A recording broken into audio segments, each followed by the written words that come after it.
ডোমসডে মানে পৃথিবীর শেষ দিন। ভাবছেন এ নিয়ে তো অনেক কথা অনেকেই বলেছে, শেষ দিন কে কবে দেখেছে, আদৌ কি এরকম কখনো হয় নাকি? একেবারে তারিখ বলে দিই তাহলে। 2029 সালের 13ই এপ্রিল হতে পারে পৃথিবীর শেষ দিন। যদি নাও হয় 2036 পৃথিবীর শেষ বছর হতে পারে। না, এবার কোনো ওই আগে থেকে বলে দেওয়া, কেউ আগে থেকে বলে দিচ্ছেন, প্রেডিক্ট করছেন, ভবিষ্যৎবাণী, সেসব কিছু নয়। এইরকম কথা যারা বলছেন তারা জ্যোতির্বিজ্ঞান নিয়ে পড়াশোনা করেন, পদার্থ বিজ্ঞান নিয়ে পড়াশোনা করেন। এরকম দিন যে আসতে পারে সেটা আমরা হয়তো ভাবতে পারছি না, কিন্তু এরকম দিন যে আসা অসম্ভব নয়। কে বলছে জানেন? ইসরোর চেয়ারম্যান এস সোমনাথ বলছেন যে এত অবাক হওয়ার কিছু নেই, ডুমসডে পৃথিবীর শেষ দিন আসতেই পারে। কেন বলছেন? তার কারণ এই যে তারিখটা বললাম 2029-এর 13ই এপ্রিল বা 2036, এই সময় পৃথিবীর খুব কাছে চলে আসবে একটা অ্যাস্টেরয়েড গ্রহাণু, যার নাম অ্যাপোফিস। এই অ্যাপোফিস কত বড়? না, খুব বেশি বড় নয়। সেদিক থেকে দেখতে গেলে এর ডায়ামিটার হচ্ছে 370 মিটার। পৃথিবীর তুলনায় কতটাই বা। কিন্তু একটা ইতিহাস খুঁড়ে তথ্য দিয়ে দিই আপনাদের।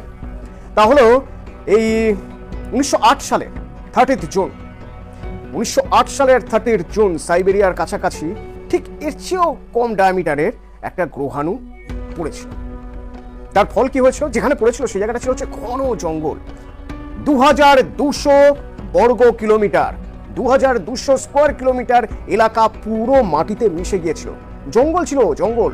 কত গাছ মারা গেছে জানেন? 8 কোটি গাছ এক ধাক্কায়, এক নিমেষে মাটিতে মিশে গিয়েছিল।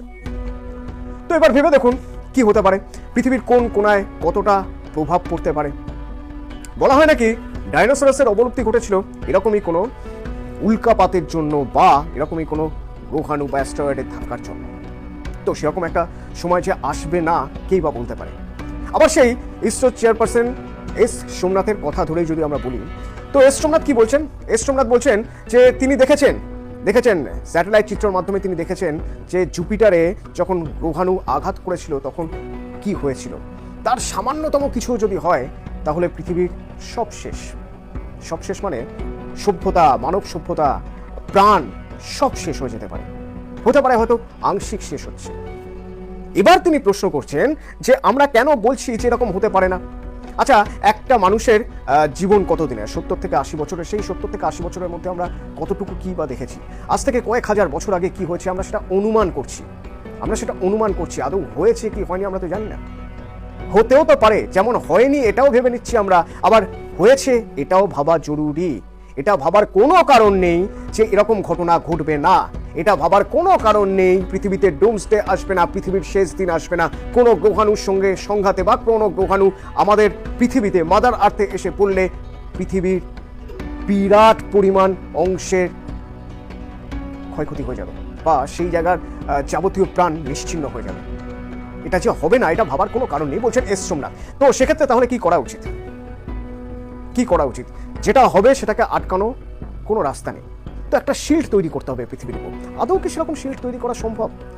এস সোমনাথ বলছেন কি করা সম্ভব তা আমরা জানি না, কিন্তু আমরা যেহেতু আমরা একটা লিডিং পার্টে রয়েছি মহাকাশ বিজ্ঞান বা মহাকাশ চর্চার, তো সেই জায়গা থেকে আমাদেরও দায়িত্ব বর্তায় মাদার আর্থ পৃথিবীকে বাঁচানো।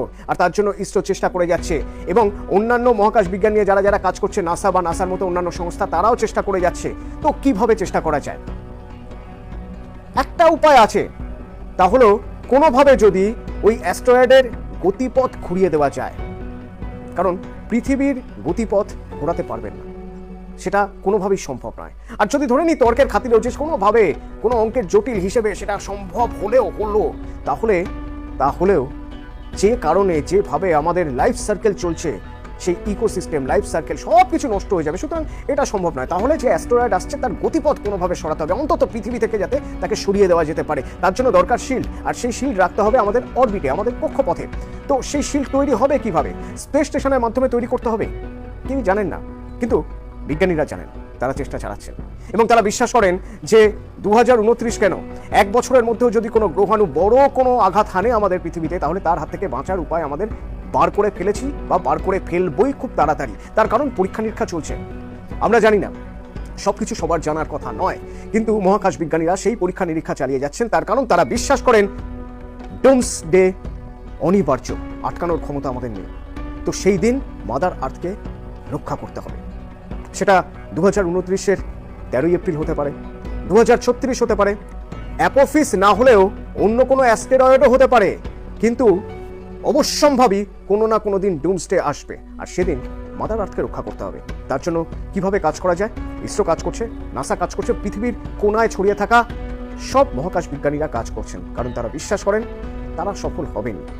এমন কিছু বড় বিষয় নয় তাদের কাছে যে তারা এখনই হাতে হাত রেখে বসে থাকবেন। যেমন তারা বিশ্বাস করেন যে ডুমসডে আসবেন, তেমনই তারা বিশ্বাস করেন মাদার আর্থকে তারা বাঁচাতে পারবেন।